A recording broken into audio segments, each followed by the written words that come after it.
குழம்பு மிளகாத்தூளுக்கு துவரம்பயிறு, கடலைப்பயிறு, அரிசி, உளுந்து, வெந்தயம், பெருஞ்சீரகம், மிளகு, சீரகம், இது அல்லாத கொம்பு மஞ்சள், கருவேப்பிலை, பெருங்காயம் இதையும் எடுத்துக்கணும். கொத்தமல்லியும் மிளகா கூட 1.5 கிலோ மல்லி எடுத்துக்கினேன், 3/4 கிலோ மிளகா எடுத்துக்கினேன். இப்போ வெயில் நாளுங்களே, வெயிலில் காய வச்சதான் இப்போ நல்லாயிருக்கும் அரைக்கிறதுக்கு. அதனால் ஒரு குறிப்பிட்ட நேரம் காய வச்சா போதும்.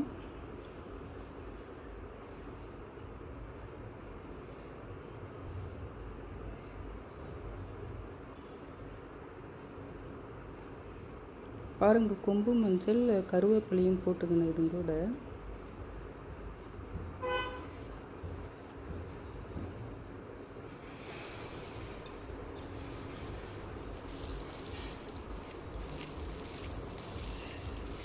எவ்வளோ சத்தம் கேட்குது பாருங்கள். இதுமாரி நல்லா சத்தம் கேட்கணும், அந்த அளவுக்கு காய்ஞ்சிருக்கணும்.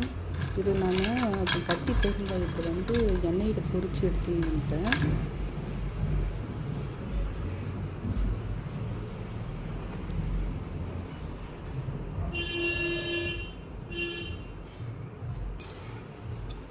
மிஷினுக்கு எடுத்துன்னு வந்துட்டேங்க.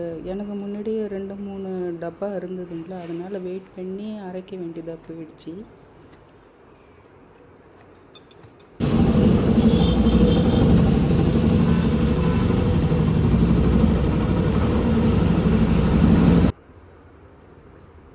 அப்புறம் வீட்டுக்கு எடுத்துன்னு வந்து ஆற வச்சுட்டு